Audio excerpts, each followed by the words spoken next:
नमस्कार, प्रदेश की number 1 debate show में आपका बहुत बहुत स्वागत। मैं हूं आपके साथ संतोष गंगवार।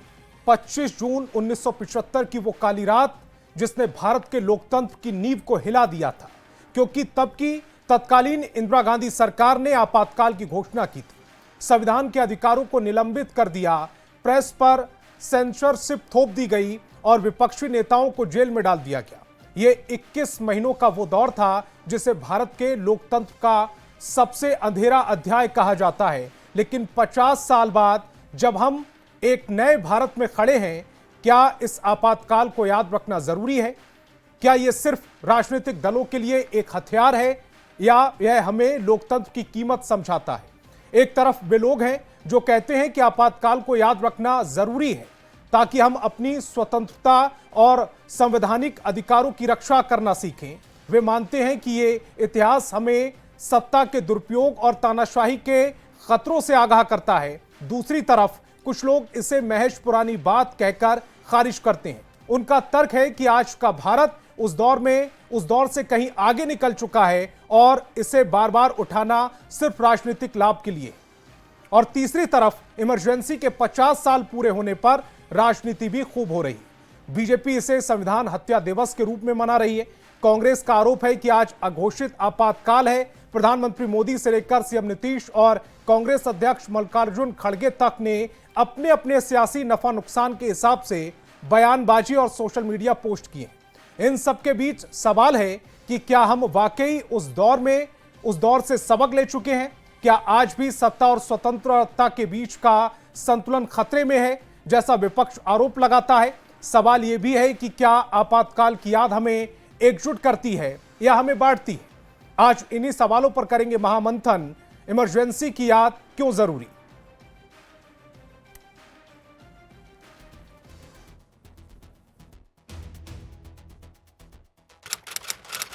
पंद्रह जून 1975 यही वो तारीख है जिस दिन देश में आपातकाल लागू किया गया था।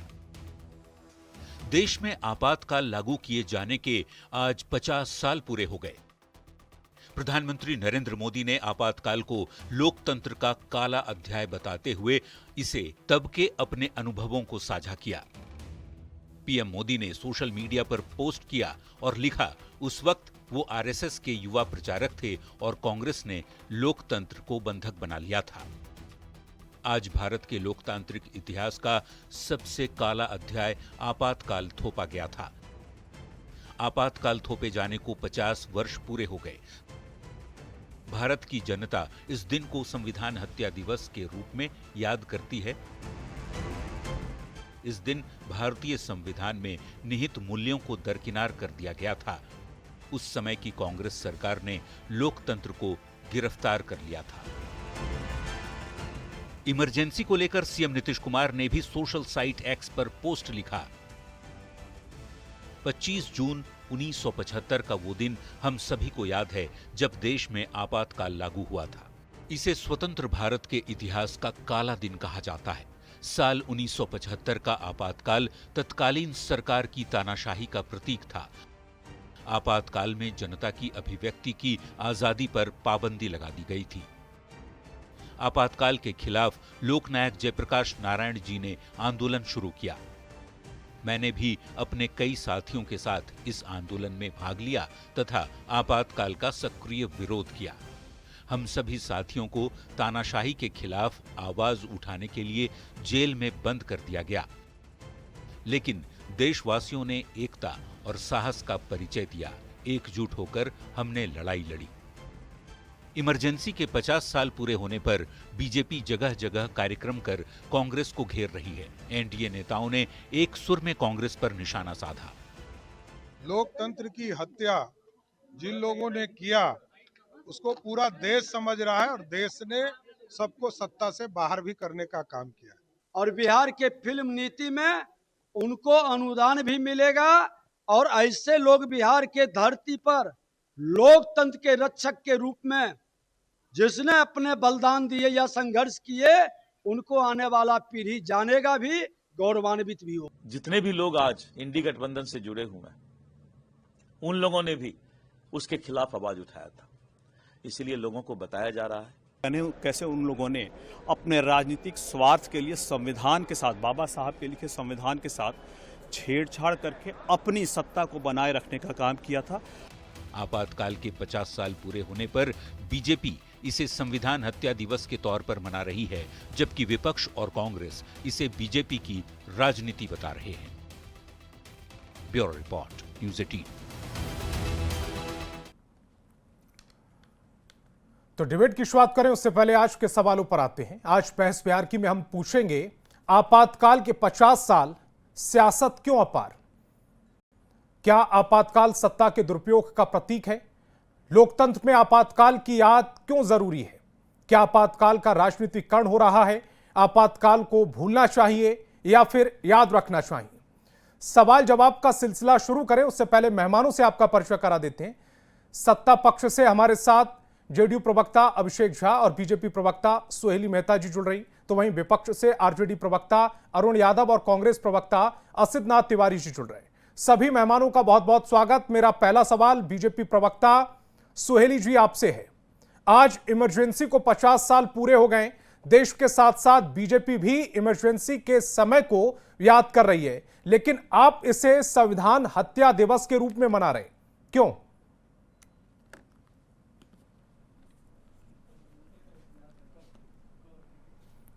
सुहेली जी। जी बोला जाए, सुनाई, बीच में आवाज कट गई थी। इमरजेंसी को 50 साल पूरे हो चुके हैं और आप इसे संविधान हत्या दिवस के रूप में मना रहे हैं? निश्चित रूप से संविधान की हत्या की गई थी 1975 में, जो 25 जून को हुई थी, वो संविधान की हत्या ही की गई थी। और जो लोग आज संविधान को लेकर घूम रहे हैं और जगह जगह, और उनको अपने इतिहास का पता ही नहीं है कि उनके परिवार के लोग जब सरकार में थे उसी समय ये संविधान की हत्या हुई थी। तो आज देश के लोगों को इतिहास में ले जाना बहुत जरूरी है। जब राहुल गांधी जी को नहीं पता है कि संविधान का मतलब क्या है, वो कहते हैं कि संविधान की हत्या हो रही है, और संविधान की हत्या किसने की थी? तो ऐसे भी देश को बहुत जरूरी है जानना कि लोकतंत्र में संविधान सबसे महत्वपूर्ण चीज है, और उसकी हत्या कांग्रेस के कार्यकाल में हुई थी। और जिस तरह से जब कोई मुद्दा नहीं मिल रहा है कांग्रेस को, विपक्ष, हमारे विपक्षी को, तब वो संविधान की किताब लेकर और संसद से लेकर और सड़क तक बिना मुद्दा विहीन जो काम उन लोगों ने किए हैं उसका इल्जाम हम लोग पर लगा रहे हैं। जबकि हम लोग इस देश में जब से हमारी सरकार बनी है, समाज के अंतिम पंक्ति के लोगों तक का ख्याल रख के आदरणीय नरेंद्र मोदी जी ने उनके एक एक आवश्यकताओं की पूर्ति लगातार की है। तो इतिहास तो जानना पड़ेगा देश को। इसके संविधान के हत्या के 50 साल हो गए और आज युवा वर्ग को जानकारी तक नहीं है कि संविधान की हत्या किसने की थी। तो ये जानकारी भी हमें देना जरूरी है। तो इसके लिए आप घर घर जा रहे हैं ये बताने के लिए संविधान हत्या दिवस 25 जून को मनाया जाएगा, क्यों मनाया जाएगा? घर घर नहीं जा रहे हैं, घर घर नहीं जा रहे हैं, लेकिन देश को ये बताना बहुत जरूरी है कि हमारे देश में इस तरह की भी सरकारें रही हैं जो देश के सबसे महत्वपूर्ण लोकतंत्र के लिए जो था उसको खत्म उन लोगों ने करना चाहा, लेकिन हमारी सरकार ने उसे बचा कर रखा हुआ है और लोकतंत्र में हम जी रहे हैं। लोकतंत्र में रहने वाले हर तबके के व्यक्ति को उनका अधिकार हम लोग दिलाने की कोशिश कर रहे हैं और दिला रहे हैं। ठीक है, कांग्रेस प्रवक्ता असितनाथ तिवारी जी भी हमारे साथ हैं। असितनाथ तिवारी जी, इमरजेंसी लगाती है कांग्रेस की सरकार 1975 में और आप कह रहे हैं कि अघोषित आपातकाल फिलहाल चल रहा है। 1975 सबको याद है, 2025 किसी को याद नहीं है। भाई साहब, मैं सिर्फ बिहार की बात करूं, ऑन रिकॉर्ड जो मामले दर्ज हो रहे हैं बिहार में, 12 हत्याएं रोजाना हो रही है। इस आफतकाल की चर्चा कब होगी? 3 बलात्कार की घटनाएं ऑन रिकॉर्ड हो रही हैं। बलात्कार के कुछ मामले थाने तक नहीं पहुंचते, जो पहुंच रहे हैं वही बता रहा हूं। 3 औसतन। इस आफतकाल की चर्चा कौन करेगा? TRE 3 का एग्जाम देकर नौकरी पाने की जगह बच्चे लाठियां खा रहे हैं, इस आफतकाल की बात कौन करेगा? अस्पताल के बाहर एम्बुलेंस में तड़प कर रेप पीड़िता बच्चियां मारी जा रही हैं, इस आफतकाल की चर्चा कौन करेगा? मैं तो आफतकाल की बात कर रहा हूं, आम आदमी चर्चा कर रहा है। आप सड़कों पर संतोष जी आइए, कभी आइए बिहार और लोगों से बात कीजिए। लोगों को यह संदेह है कि मुख्यमंत्री मानसिक रूप से अस्वस्थ है। इतने बड़े राज्य का मुख्यमंत्री अगर मानसिक रूप से अस्वस्थ हो, यह तो बहुत बड़ा आफत है बिहार के लिए। इस आफतकाल की चर्चा कौन करेगा? और सबसे बड़ी दुर्घटना इस बिहार के साथ सुनिए संतोष जी, हमारे बगल में अभिषेक झा जी बैठे हुए हैं, इनकी पार्टी के मुख्य प्रवक्ता हैं नीरज कुमार। नीरज कुमार जी ने कहा है कि मुख्यमंत्री को अंधेरे में रखकर फैसले लिए जा रहे हैं। इतना बड़ा राज्य, इतने बड़े राज्य के फैसले मुख्यमंत्री को अंधेरे में रखकर, इस आफतकाल पर चर्चा कौन करेगा? मैं वर्तमान की चर्चा कर रहा हूं। 30 साल पहले जो घटना हुई उसके लिए हम माफी मांग चुके हैं, खेद जता चुके हैं, दुर्भाग्यपूर्ण घटना थी, आज भी कह रहे हैं। लेकिन आज जो हो रहा है, बच्चियों का रेप, गला रेता जा रहा है, 13 मर्डर रोजाना हो रहे हैं, मुख्यमंत्री को बताया जा रहा है कि मानसिक रूप से अस्वस्थ है, जदयू के मुख्य प्रवक्ता कह रहे हैं कि उनको अंधेरे में रख के फैसले ले लिए जा रहे हैं, तो बिहार की इस आफतकाल की भी थोड़ी चर्चा हो जाती तो मुझे लगता है इतने बड़े राज्य के साथ न्याय होता।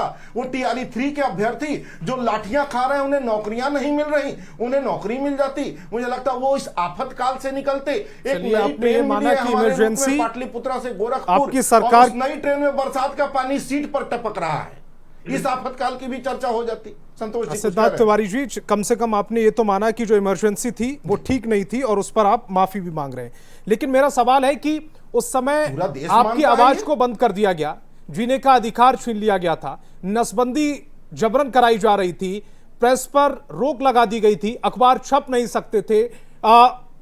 ये सब क्या आज आप अपनी आवाज नहीं उठा रहे? आप अपनी बात प्रमुखता के साथ, संतोष जी, दमदारी के साथ अभी टीवी डिबेट्स में नहीं रख रहे हैं, या आप सड़कों पर आंदोलन नहीं कर रहे हैं? संतोष जी, बहुत अच्छी बात आपने कही। अखबार, उस दौर के अखबार आपने याद दिलाए। आज भी कई लोगों के पास उस दौर के अखबार हैं, जरा उठा के पढ़ लीजिए। एक प्रधानमंत्री की कितनी मलामत की जाती थी अखबार में उसके किसी एक फैसले को लेकर। मैं आपसे पिछले 15 साल का कोई अखबार या किसी भी न्यूज चैनल की कोई डिबेट, कोई हेडलाइन जानना चाहता हूं कि प्रधानमंत्री के किसी फैसले की मलामत की गई हो। क्या ये प्रधानमंत्री ब्रह्म है? इनके सारे फैसले इतने अच्छे हुए कि बस प्रशंसा के ढोल पीटे गए? कोई एक अखबार आप ही दिखा दीजिए संतोष जी, आप ही के ऊपर छोड़ देता हूं।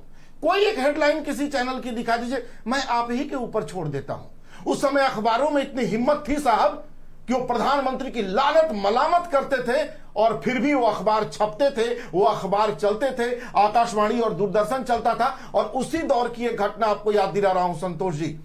इंद्र कुमार गुजराल जी तब सूचना प्रसारण मंत्री हुआ करते थे और इमरजेंसी के दौरान कांग्रेस के एक नेता ने उनसे कहा कि दूरदर्शन और आकाशवाणी पर जो भी समाचार बुलेटिन चलेगा पहले आप मुझे दिखाइए। गुजराल साहब ने बात प्रधानमंत्री तक पहुंचाई और तत्काल कांग्रेस के उस नेता को पार्टी से बाहर किया गया। इंद्र कुमार गुजराल को साजिश में शामिल होने के आरोप में मंत्रालय से हटाया गया और विद्याचरण शुक्ल को सूचना प्रसारण मंत्री बनाया गया, क्योंकि इंदिरा जी ने कहा था बुलेटिन देखने का अधिकार किसी मंत्री, किसी नेता को नहीं दे सकते, ये तो संपादक का काम है। वो भी दिन याद कीजिए साहब, वो भी दिन याद कीजिए जब 5 जून को दिल्ली के रामलीला मैदान में, जयप्रकाश जी का मैं बहुत सम्मान करता हूं लेकिन ऐतिहासिक भूल की चर्चा कोई नहीं करता, उन्होंने सेना से आह्वान कर दिया कि बगावत कर दो। सेना से बगावत के आह्वान का मतलब समझते हैं साहब? आपका प्रधानमंत्री गिरफ्तार हो जाता, आपका राष्ट्रपति गिरफ्तार हो जाता और पाकिस्तान की तरह भारत में सैन्य तख्ता पलट होता। इमरजेंसी के लिए परिस्थितियां भी पैदा की गई थी संतोष जी। जेपी जैसे आदमी से बड़ी भूल, हालांकि बाद में उन्होंने अपनी ये भूल स्वीकार कर ली, वो बड़े ईमानदार आदमी थे, उन्होंने माना कि हाँ ये उनके मुंह से निकला, ये गलत हो गया, इतना नहीं निकलना चाहिए था। लेकिन परिस्थितियां तो वहीं से पैदा हुई। परिस्थितियां पैदा हुई जब पाकिस्तान के 2 टुकड़े हुए, पाकिस्तान के टुकड़े होकर जब बांग्लादेश बना, तभी से अमेरिका फंड करके भारत में अराजकता फैला रहा था और उसने इतनी अराजकता फैला दी कि अंत में इमरजेंसी तक की नौबत आई। इस पर भी चर्चा होती। इमरजेंसी में न सिर्फ अखबारों को, विपक्ष को भी जेल में डाल दिया गया, उन विपक्ष से भी आपको खतरा लगा था ना इस देश में। ठीक है जी, जेडीयू प्रवक्ता को चर्चाओं में लेकर आते हैं। अभिषेक जी, बताया जा रहा है कि जयप्रकाश नारायण जी के मुंह से निकला हुआ एक स्टेटमेंट इस पूरे आपातकाल के लिए जिम्मेदार है, और आज अघोषित आपातकाल है। आपने पर्याप्त मौका दिया हमारे कांग्रेस पार्टी जी रखिएगा अपनी बात को। आपने पर्याप्त मौका दिया हमारे कांग्रेस पार्टी के प्रबुद्ध प्रवक्ता यहाँ बैठे हैं असितनाथ तिवारी जी, उनको उन्होंने बखूबी अपनी तरफ से जो हो सकता था जवाब दिया। पहले तो मैं उनको साधुवाद देता हूं कि उन्होंने स्वीकारा कि एक बहुत बड़ी गलती इनकी तरफ से थी। दूसरा, इनकी काबिलियत और चतुराई के लिए भी इनको धन्यवाद देता हूं कि आपने इनसे सवाल किया आपातकाल को लेकर और इन्होंने आपातकाल के मुद्दे को डाइवर्ट करके आफतकाल पर ला दिया और बहुत सारी बातें इन्होंने कही। हाँ ठीक है, जहां भी आपराधिक घटनाएं घटी हैं बिहार में, हम उसकी जवाबदेही लेते हैं, ये गलत हुआ है, सरकार की तरफ से कार्रवाई हो रही है। जो भी चीजें इस बिहार के अंदर है, मीडिया के माध्यम से लोगों तक खबरें पहुंचती, सबकी जवाबदेही सरकार की, इसमें कोई दिक्कत और समस्या और परेशानी नहीं है। अगर इनके हिसाब से ये जो घटनाक्रम है जहां हत्या, लूट, बलात्कार कुछ भी हो रहा है, जो कि बहुत दुर्भाग्यपूर्ण है, किसी एक व्यक्ति के साथ भी होता है, मन व्यथित हो उठता है, अगर ये आफतकाल है, इसका मतलब कांग्रेस पार्टी ने आज तक जिन प्रदेशों में शासन किया है और जिन प्रदेशों में बिहार से ज्यादा बदतर या बेहतर स्थिति भी है, जहां अपराध हो रहे हैं, हर जगह आफतकाल ही है, इन्होंने अपने मुंह से स्वीकार कर लिया। इसके लिए भी हम इनको धन्यवाद और बधाई देते हैं कि इनके हिसाब से ये आपराधिक घटनाएं आफतकाल के रूप में। खैर, हम चले आते हैं अपने मूल मुद्दे पर। आज 50 साल बीत चुके हैं इमरजेंसी लगे हुए, और आपने बखूबी दिखाया है कि इससे पहले जब तीसरी बार ये इमरजेंसी लगी, उससे पहले 2 बार जो इमरजेंसी लगी थी वो युद्ध के कारण लगी थी, लेकिन इस इमरजेंसी को थोपा गया था। और इसके विरोध में कौन लोग खड़े थे, यह भी जरा जानना जरूरी है। अरे, लोगों के मौलिक अधिकार छीन लिए जाते हैं, मीडिया की स्वतंत्रता समाप्त हो जाती है, जो विपक्ष के नेता उनको जेल भेज दिया जाता है, किसी को कुछ कहने का मौका नहीं मिलता है, और उस इमरजेंसी को ये कंपेयर करते हैं आज की तारीख में। अरे, किस टॉपिक पर मीडिया की तरफ से सरकार की मलामत नहीं होती है?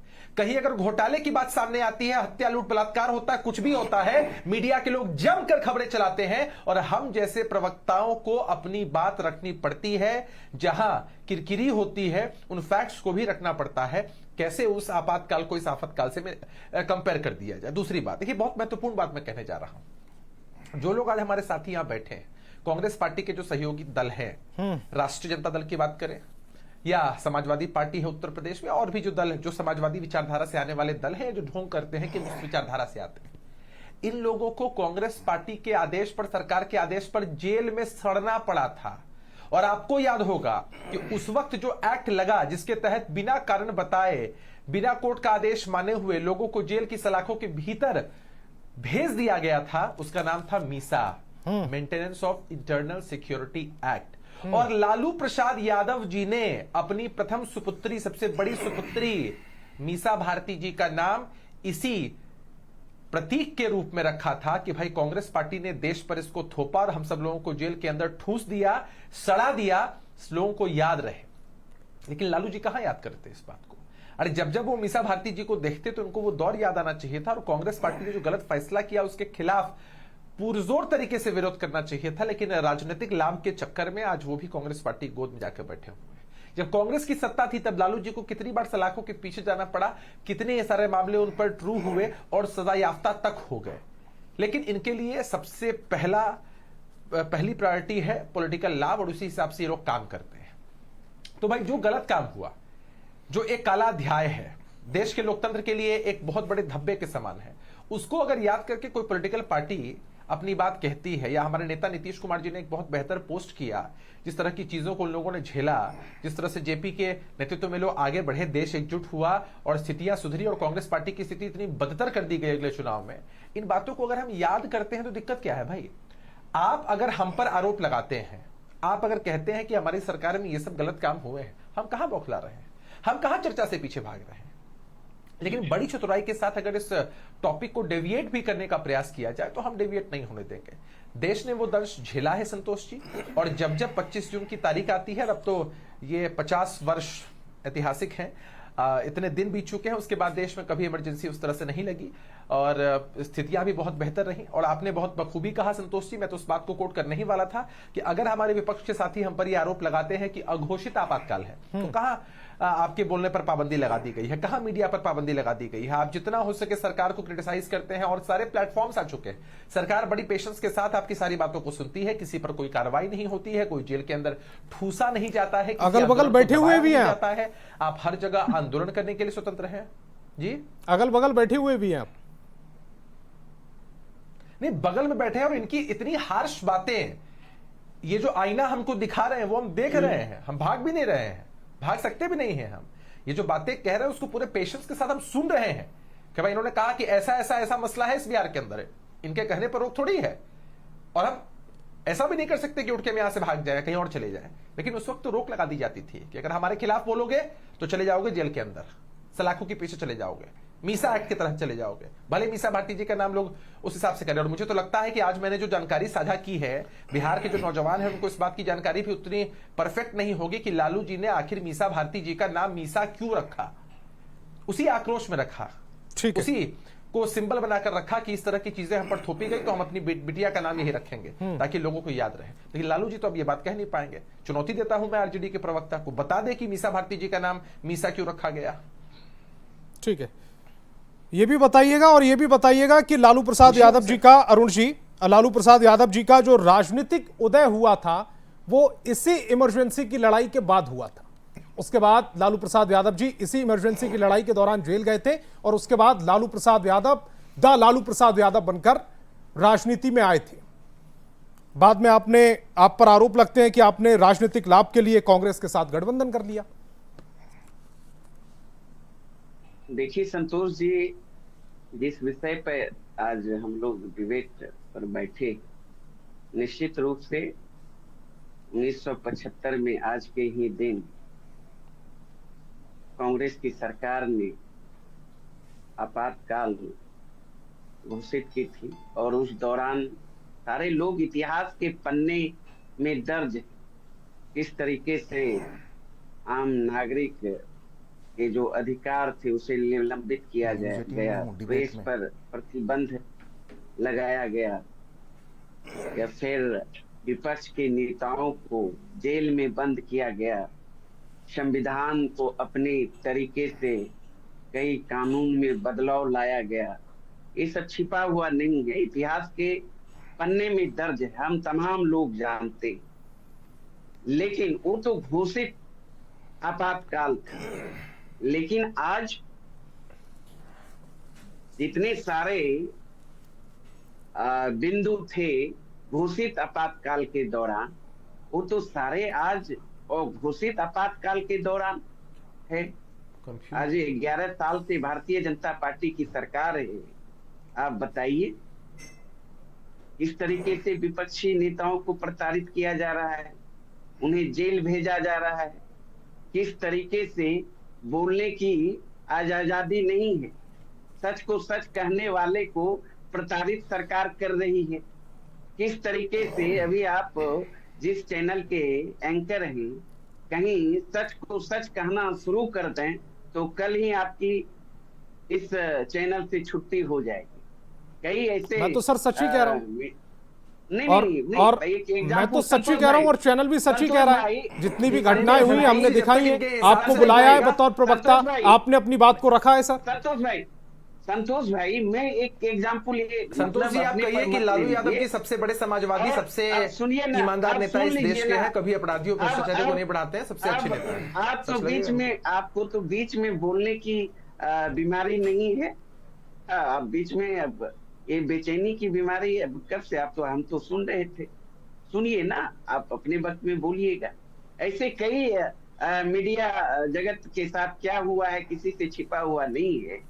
सरकार के विपरीत बोलने वाले, लिखने वाले ऐसे चैनल कई जो है कि सरकार का उसको शिकार होना पड़ा है, उसे अब नौकरी से हाथ धोना पड़ा है। मेरा एक सवाल है, हुआ है क्या? मेरा एक सवाल है, सुन लीजिए ना संतोष जी, मैं अपने मुद्दे पे हूँ। ठीक है, मैं अपने मुद्दे पर आप बोल लीजिए, उसके बाद मैं सवाल पूछता हूँ आपसे। आज देखिए ना, आज देखिए कई तरह के आपराधिक घटनाएं होती है प्रत्येक दिन। बिहार की ही एग्जाम्पल ले लीजिए ना, ऐसा एक भी दिन नहीं होता जिस दिन दर्जनों हत्याएं नहीं होती। कहाँ डिबेट का विषय बनता है, कहाँ अखबार के लंबे चौड़े फ्रंट पेज पे आता है, नहीं आता है। नेता प्रतिपक्ष का खबर नहीं छपता। आप देख लीजिए जो भी दैनिक अखबार है, प्रत्येक दिन कुकर मुत्ते के तरह सत्ता पक्ष का जो है छोट भैया नेताओं की बड़ी बड़ी खबरें छपेगी। वहीं विपक्ष के नेताओं का देखिएगा एक कॉलम, दो कॉलम। अगर विपक्षी दलों का कुछ निगेटिव खबर आ गया तो एक महीने तक चलाते रहेंगे, कई चैनल चलाते रहते हैं, अखबार भी मोटा मोटा लाइन लिखते रहते हैं। ये क्या है? बहुत सारा सवाल है आज। अब देखिए किस तरीके से लोकतांत्रिक संस्थाएं अपने अधीन कर लिया है नरेंद्र मोदी जी की सरकार ने। ये क्या है? ये तो वो तो घोषित आपातकाल था, उन्होंने घोषित कर दिया था। ये तो अघोषित रूप से सारे काम कर रहे हैं, संविधान को लहूलुहान कर रहे हैं, लोकतंत्र के साथ माखोल उड़ा रहे हैं, मनमाने तरीके से संविधान का जो है कई तरह की जो है कानूनें बदल रहे हैं बगैर विपक्ष और देश की जनता को विश्वास में लिए। अरुण जी, अब मैं सवाल पूछूं? अरुण जी, मैं सवाल बिल्कुल पूछिए। सवाल मेरा ये है कि आप तो आरजेडी के नेता हैं, आपको सरकार की तरफ से कितनी बार नोटिस आया है किसी भी मामले को लेकर? आप डेली किसी ना किसी टेलीविजन डिबेट में रहते हैं, कब आपकी आवाज को बंद कर दिया गया? आप मेरे साथ भी कई बार डिबेट्स कर चुके हैं। तीसरा सवाल मेरा यह भी है कि कब आपको आपकी आवाज उठाने पर नोटिस जारी किया गया? देखिए संतोष जी, अब जो कुछ ऐसे चैनल हैं, सर सबको छोड़ दीजिए, हम जिस प्लेटफॉर्म पर बैठे, मैं न्यूज 18 बिहार झारखंड की बात कर रहा हूं। आपके 11 साल हो गए मोदी गवर्नमेंट को, 11 साल में आपके पास कितनी बार नोटिस आया? आपने अपनी सोशल मीडिया पर लिखा कुछ, उसको लेकर आपके पास कितनी बार नोटिस आया? बहुत सारे देश के अंदर एग्जाम्पल हैं, बहुत सारे हैं। ये मुद्दा तय करती है सरकार। आप जो मुद्दा चला रहे हैं ये विषय नहीं है। 50 साल पहले, 20 साल पहले, 400 साल पहले, वर्तमान पे डिबेट होनी चाहिए देश के अंदर। सर, जब मैंने अपनी डिबेट का इंट्रो लिखा था उसमें मैंने दोनों पक्षों को बहुत जिम्मेदारी के साथ लिखा था। आप दोबारा से सुनिएगा। क्या ये 50 साल हम जो इमरजेंसी पर डिबेट कर रहे हैं, ये याद इसलिए रखना चाहिए क्योंकि आगे ये गलती ना हो, या इसका राजनीतिक लाभ लिया जा रहा है सत्ता पक्ष? ये मैंने दोनों लाइनें कोट की हैं, दोनों लाइनें कोट की हैं। इसमें आपकी कहीं कोई गलती नहीं है, मजबूरी है। आज बेरोजगारी सवाल नहीं है सरकार के लिए, महंगाई सवाल नहीं है, भ्रष्टाचार सवाल नहीं है। 2 दशक से बिहार में एनडीए की सरकार है, कुछ वर्ष छोड़ दीजिए। 11 साल से केंद्र में नरेंद्र मोदी जी की सरकार है। प्रत्येक वर्ष 2 करोड़ नौकरी की बात कहाँ गायब हो गया? विदेशों से ये सवाल कभी आप कांग्रेस से भी पूछा करते थे। कांग्रेस के खिलाफ लड़ाई लड़ के लालू प्रसाद यादव जी का राजनीतिक उदय हुआ, आरजेडी बनी, उन्हीं के साथ आप सत्ता में चले गए, इसीलिए आज आप उनके साथ बैठे हुए नजर आ रहे हैं। ठीक है, ठीक है। तानाशाही के खिलाफ मैं अपनी बात को समाप्त करूंगा जी। तानाशाही के खिलाफ हमारे नेता उस वक्त भी थे और आज भी। ये जो तानाशाह सरकार है नरेंद्र मोदी जी और बिहार में डबल इंजन वाली सरकार, उसके खिलाफ हमारे नेता तेजस्वी जी, हमारी पार्टी लड़ रही है। कहाँ अंतर है?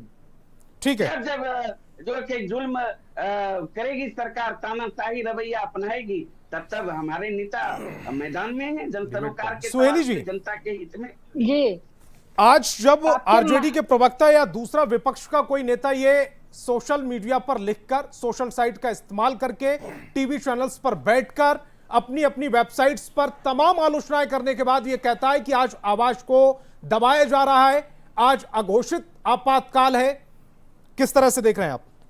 नहीं, अभी जो जितने तिवारी जी ने और अरुण जी ने जितने भी गिनती गिने कि कौन कौन से अपराध हो रहे हैं, अपराध तो अंतर्राष्ट्रीय रूप से होते हैं, अपराध तो होता ही है, लेकिन ये एक महत्वपूर्ण बात है कि हमारी सरकार में अपराधियों पर लगाम लगाने की कोशिश की जाती है।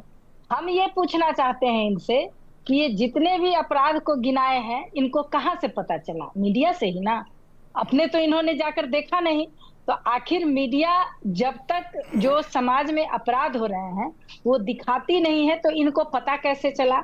इसलिए इनका ये मुद्दा विहीन लोग हैं और ये कॉम्प्लेक्स में जी रहे हैं, इंफेरिटी कॉम्प्लेक्स में, कि हमारी बातों को नहीं रखा जाता है और सरकार की बातों को रखा जाता है। निश्चित रूप से सरकार की अच्छी और बुरी बातें दोनों रखी जाती है और इनकी भी बातें रखी जाती है, लेकिन ये लोग क्या करेंगे? ये लोग शर्मसार हैं। इसलिए ये हम लोग एहसास करा रहे हैं ये कि आज लालू जी चुनाव क्यों नहीं लड़ सकते हैं। इसलिए नहीं लड़ सकते हैं कि इनके राहुल गांधी जी ने लोकसभा में उस अध्यादेश को फाड़ डाला था,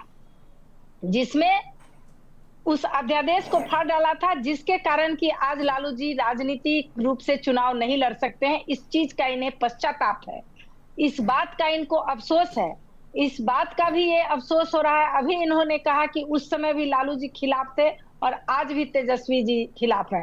वाह रे वाह, जैसी परिस्थिति होती है उस तरह की खिलाफत करते हैं आप।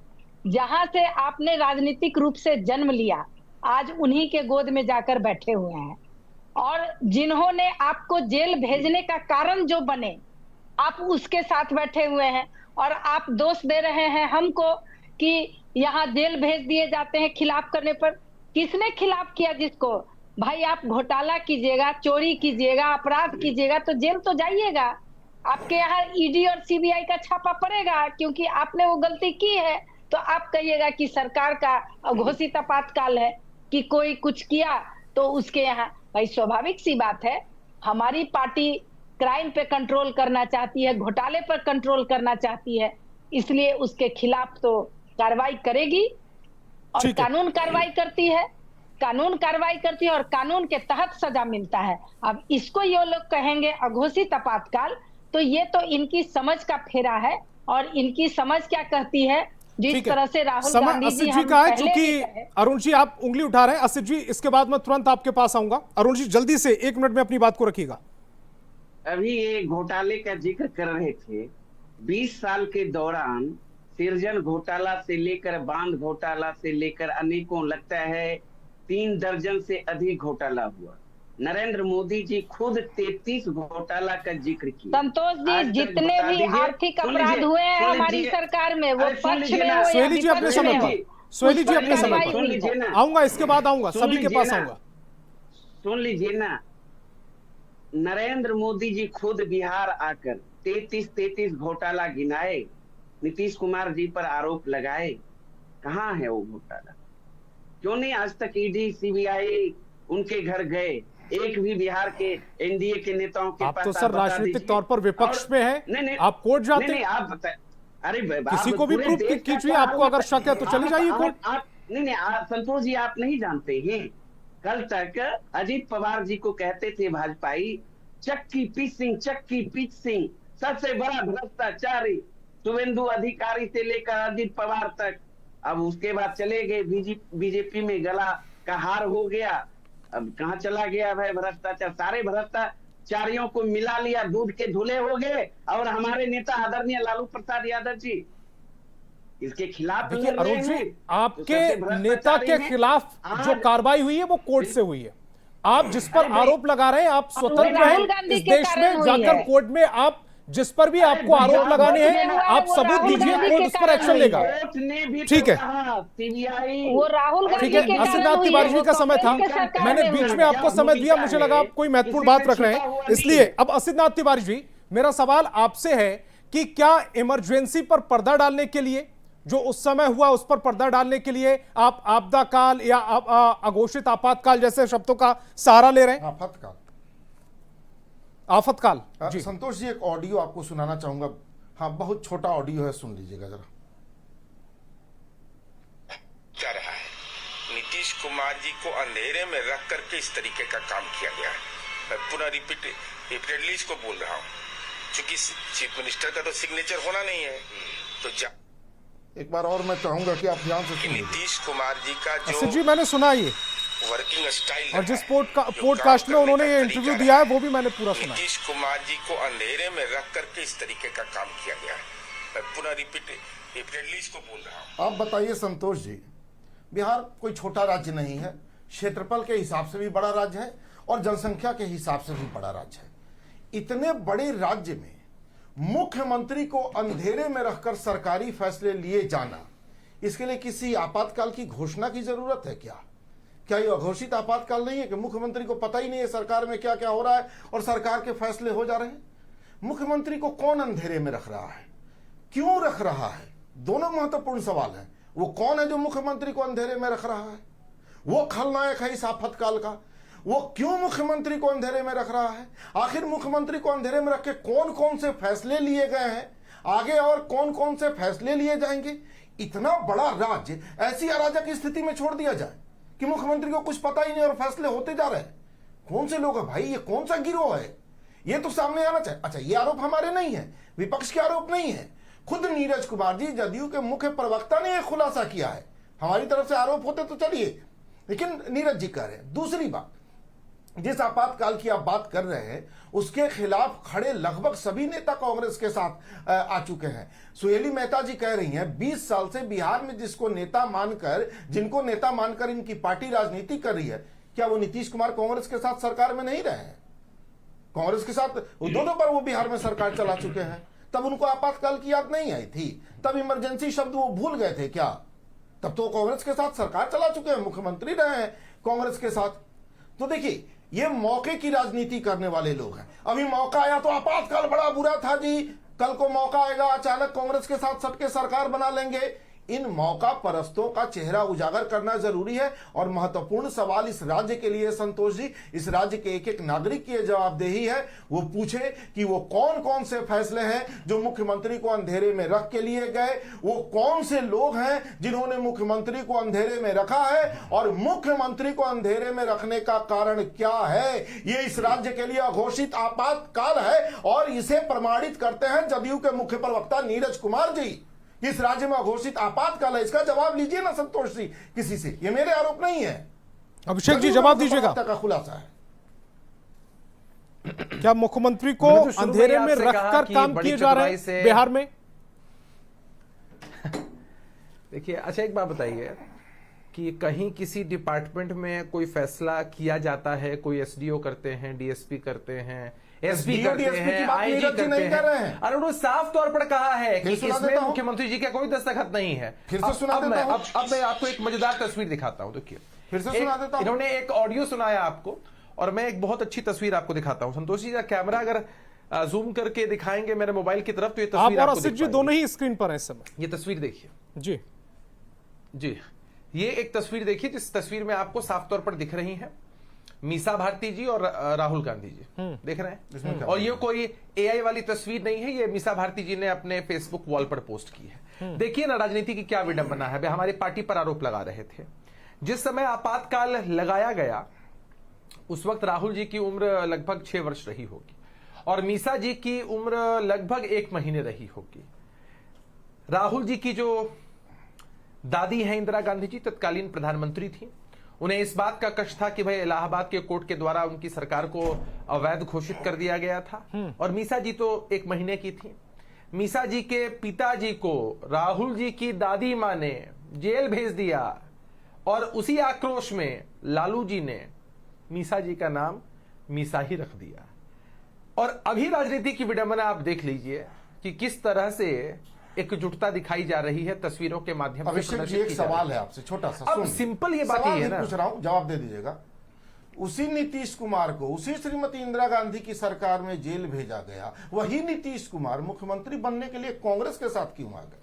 मैं उसको सुधार देता हूं। 2 बार नहीं, मैं उसको सुधार देता हूं। मुख्यमंत्री कुर्सी से इतना प्रेम था। मैं पूरे धैर्य के साथ आपके सवाल को सुन पाया। असित जी जवाब ले लेते हैं। दूसरा असित जी जवाब 1977 संतोष जी से सवाल ले रहा हूं मैं।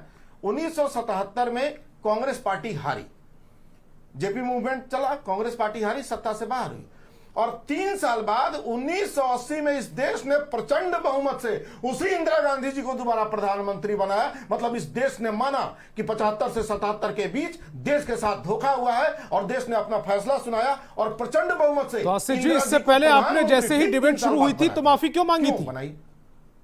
बोलिए असित जी, जब डिबेट शुरू हुई थी आपने माफी क्यों मांगी थी? फिर इमरजेंसी को लेकर आपने तो बहुत मौजूद अब मैं जवाब कांग्रेस के साथ मैंने पूरे धैर्य के साथ इनके सवाल को सुना। देखिए, एक बहुत फेमस वाल्मीकि जी के विषय में कहा जाता है, बहुत सारे दृष्टांत हैं, बहुत सारे ऐसे लोग हैं जो पहले डाकू हुआ करते थे और उसके बाद अंतर्मन उनका बदल गया और फिर वो साधु हो गए।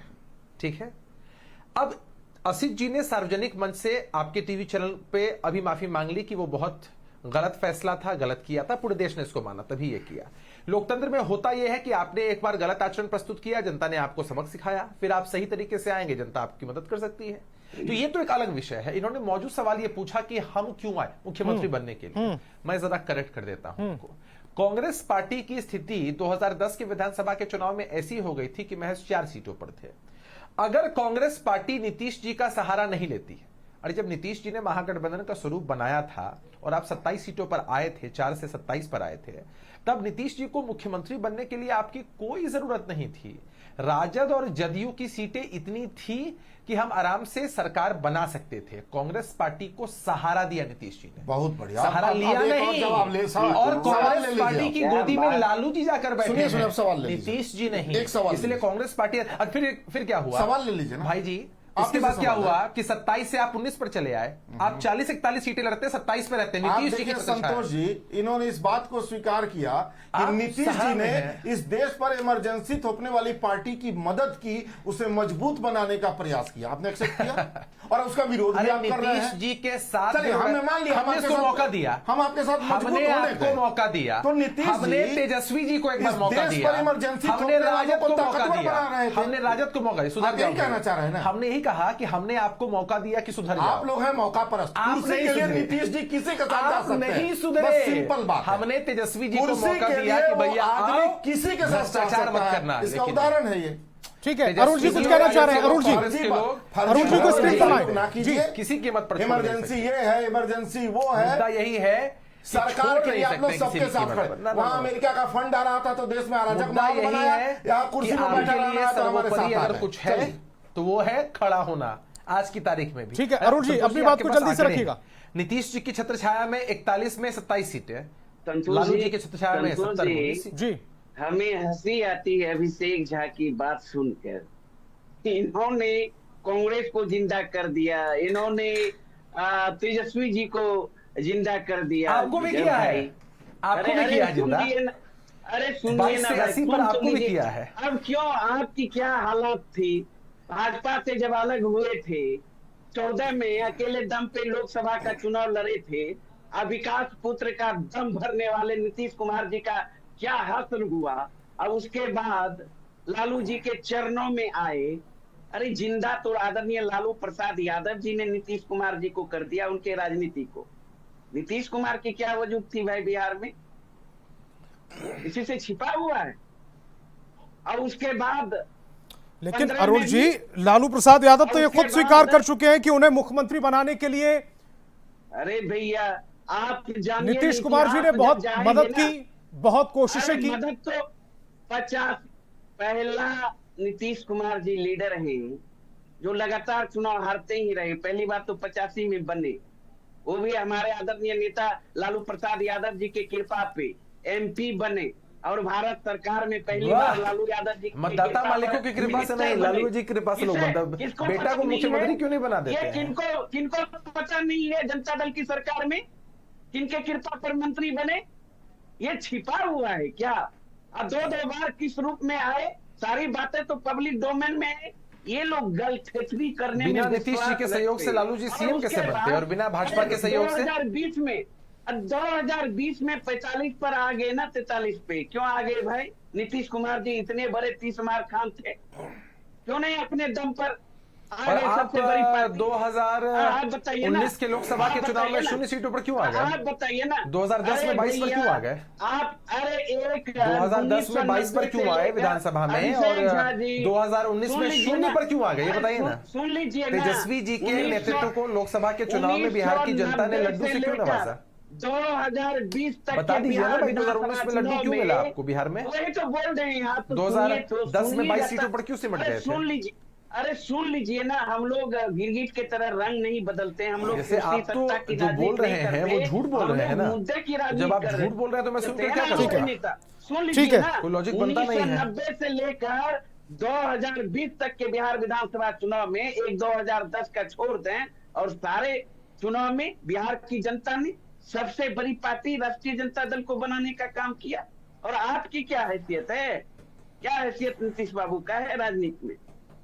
बगैर ऋण के बताइए ना, नीतीश बाबू की हैसियत नहीं है इसलिए वो मुख्यमंत्री हैं। के लिए कुछ भी करना और तेजस्वी जी की बहुत बड़ी हैसियत नहीं है। अरुण जी, आप 2020 का डेटा रख रहे हैं लेकिन 2024 भूल जा रहे हैं आप। 2024 का जब लोकसभा चुनाव हुआ था तो फिर 2019 भी याद दिलाइए, 2010 भी याद दिलाइए, वो फिर खड़े हो चुके हैं। नीतीश जी का नेतृत्व भी याद दिलाइए ना। 19 के बनिस्पत देख लीजिए ना, वोट परसेंटेज हमारा बढ़ा, सीट हमारा बढ़ा। 2020 के बनस्पत आप देखेंगे तो फिर आप नुकसान में चले गए। नहीं, लोकसभा की बात जब करेंगे, लोकसभा की बात करेंगे तो लोकसभा के दृष्टिकोण से देखना पड़ेगा। बिहार विधानसभा की बात करेंगे तो बिहार के दृष्टिकोण से देखना पड़ेगा। ठीक है, अब हमारे पास समय कम है, सभी मेहमानों के पास सिर्फ 1-1 मिनट होगा और 1-1 मिनट में अपनी बात को रखेंगे।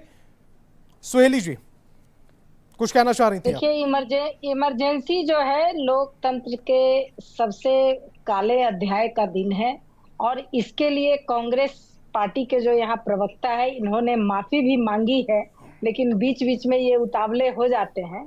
ये आज के युवा को ये इतिहास जानने का पूरा अधिकार था, इसलिए हमारी पार्टी ने और एनडीए ने इसे संविधान हत्या दिवस के रूप में मनाया और सभी को जानकारी दी कि किस तरह से इंदिरा जी के कार्यकाल में लोकतंत्र की हत्या की गई थी और लोगों के अधिकार छीने गए थे, किस तरह से चारों खंबे के अधिकार छीने गए थे लोकतंत्र के। इसकी जानकारी देना बहुत जरूरी था और ये हर साल मनाया जाएगा।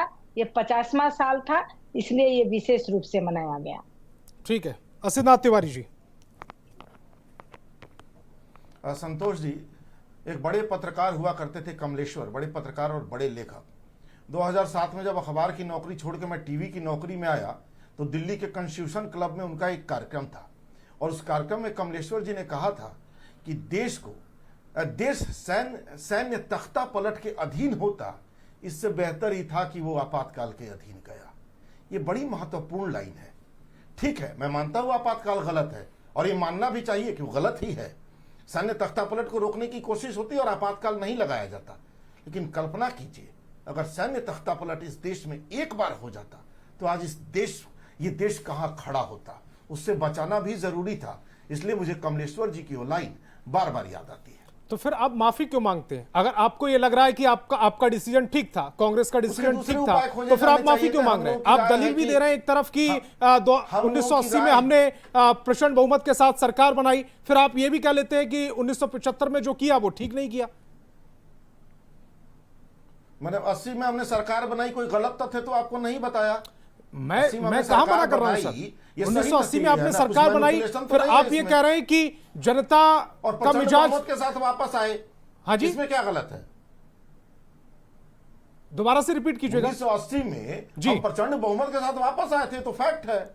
तो सर फिर माफी क्यों मांग रहे हैं जब आपको लग रहा है कि आपने आपातकाल लगाकर देश पर ठीक किया? जताया जनता ने। मैंने क्या कहा आपसे? आपातकाल नहीं लगना चाहिए था, कोई और उपाय उस समय तलाशा जाना चाहिए था। नहीं तलाशा गया, तलाश लिया जाता, सैन्य तख्ता पलट को रोक लिया गया और उसके बाद कोई और उपाय तलाशा जाता। लेकिन अब उस समय की स्थितियां परिस्थितियां कैसी रही होंगी उसकी कल्पना बस हम आप कर सकते हैं। उसको हम जानते नहीं हैं, क्या दबाव रहा होगा, क्या प्रेशर आया होगा, किस तरह के इनपुट आए होंगे उस समय, हम आप नहीं जानते। लेकिन कल्पना कीजिए अगर पाकिस्तान हमारा हो गया होता तो 1 लाख लोगों को जेल में ठूस दिया गया, वो तख्ता पलट करने वाले थे। प्रेस पर जो पाबंदी लगा दी गई, अखबार छपने से रोक दिए गए, वो तख्ता पलट करने वाले थे।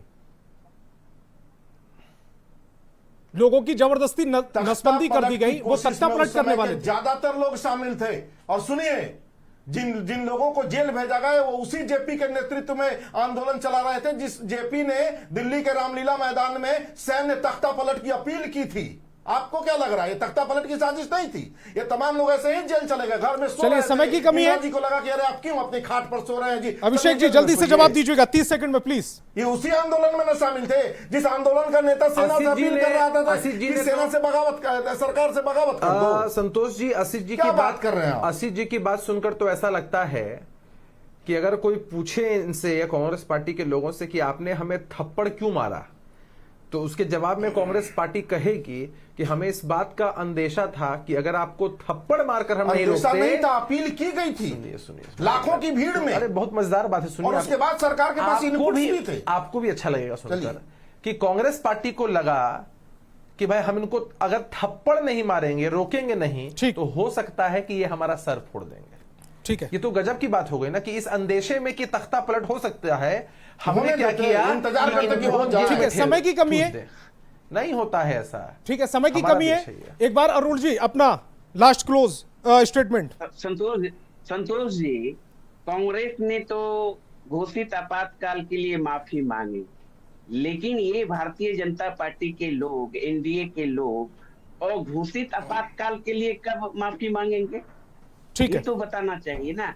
ठीक है, समय की कमी है, इस डिबेट को यही रोकना पड़ेगा। तमाम मेहमान मेरे साथ जुड़े, आपका बहुत बहुत शुक्रिया। और अगर इमरजेंसी की यादों को जिंदा रखना है और क्या उस समय गलत हुआ, क्या सही हुआ, और कांग्रेस जो अब दावा कर रही है कि उस समय तख्ता पलट करने की कोशिश की जा रही थी और उसको देखते हुए इमरजेंसी लागू की गई, तो फिर माफी कांग्रेस की तरफ से क्यों मांगी जा रही है? ये वो तमाम सवाल है जो अब जनता के मन में जरूर कौंध रहे होंगे। बहस बिहार की में फिलहाल इतना ही, लेकिन आगे देखिए, खबर तो समझिए।